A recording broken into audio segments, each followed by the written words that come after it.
Students, today I explain you Taylor scientific management. देखिए, इसके पहले मैंने आपको हेनरी फ्योल के प्रिंसिपल्स एक्सप्लेन किए हैं एंड आज मैं आपको टेलर्स के प्रिंसिपल्स एक्सप्लेन करूँगी। तो इसके पहले हम थोड़ी बहुत उसकी थ्योरी पढ़ते हैं कि F.W. Taylor is notice for producing the revolutionary concept of scientific management.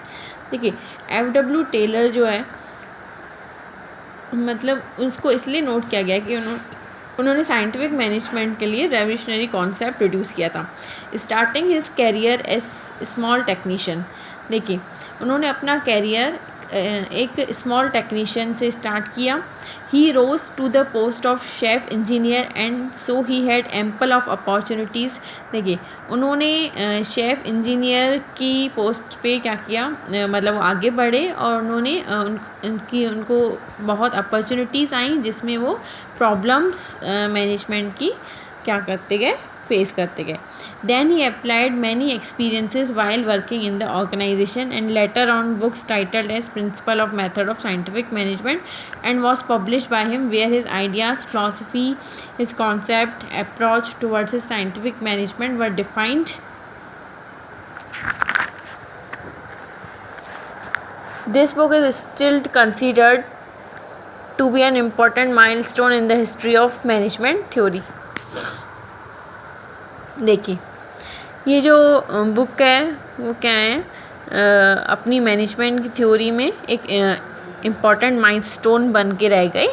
With the publication of the book F.W. Taylor was given a world recognition for his original and dynamic concepts. देखिए, इसकी थोड़ी बहुत theory करिएगा आप, then इसके हमें क्या करने हैं, इसके ऑब्जेक्टिव्स करेंगे। इसके प्रिंसिपल्स दिए होंगे, एक मिनट में चेक कर लेती हूँ।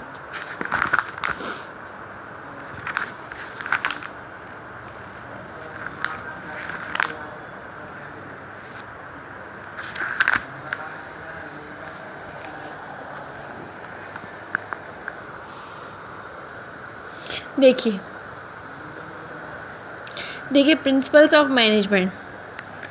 फर्स्ट प्रिंसिपल है principle of harmony of object, then इसके बाद प्रिंसिपल ऑफ प्लानिंग। थर्ड है principle of balance, principle of exception, principle of span of control and principle of standardisation.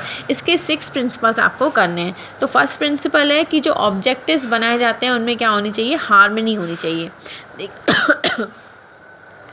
दूसरा जो है प्रिंसिपल ऑफ प्लानिंग, मतलब जो हमने प्रिंसिपल्स बनाए हैं वो प्लान्स के अकॉर्डिंग, जो भी काम हो रहा है मैनेजमेंट में वो वर्क के अकॉर्डिंग होना चाहिए। देन इसके बाद जो होता है principle of balance. According to this principle there must be appropriate balance between various department of the organisation.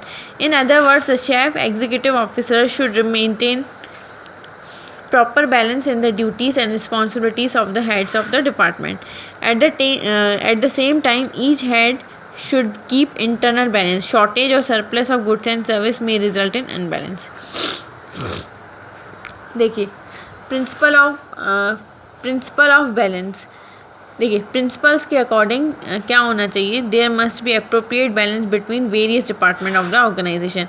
मतलब ऑर्गेनाइजेशन के बीच में जो भी डिपार्टमेंट्स हैं, ठीक है, तो उनमें बैलेंस होना चाहिए। इन अदर वर्ड्स, जो शेफ एग्जीक्यूटिव ऑफिसर रहते हैं ना, उन्हें अपनी ड्यूटीज़ और रिस्पॉन्सिबिलिटीज़ में बैलेंस मेंटेन करके रखना चाहिए।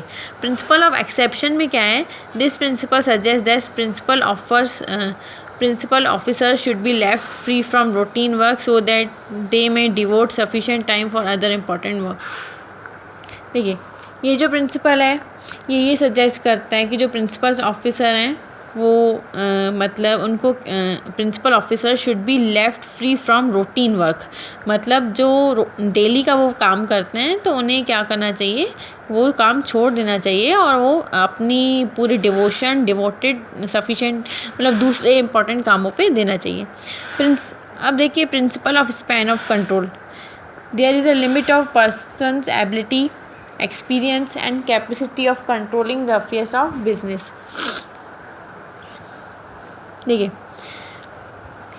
मतलब स्पैन ऑफ कंट्रोल का मतलब क्या है कि जो पर्सन्स की एबिलिटी है, ठीक है, वहाँ पर मतलब लिमिट में होती है एक्सपीरियंस और कैपेसिटी में, जो भी बिजनेस के अफेयर्स हैं उनको कंट्रोल करने में। According to Urwick at top level management officer can, मतलब लिमिट होनी चाहिए। जो टॉप लेवल वाले मैनेजर्स हैं वो क्या करेंगे, मतलब ऑर्डर्स देंगे, मतलब लेवल्स क्रिएट करना चाहिए, top level, middle level and lower level. हम इसके पहले पढ़ चुके हैं ये कि टॉप लेवल वाले क्या करते हैं, मिडिल लेवल वाले क्या करते हैं और लोअर लेवल वाले क्या करते हैं। जो लोअर लेवल वाले में कौन से पर्सन्स आते हैं, सुपरवाइजर्स आते हैं, जो अपने सबऑर्डिनेट्स को क्या करते हैं, ऑर्डर्स देते हैं। Principle of standardisation, according to this principle standards are fixed for various tasks which help in evaluating the extent of production, quality, price and work performance. It results in economy of material and machine and possibility of getting maximum profit.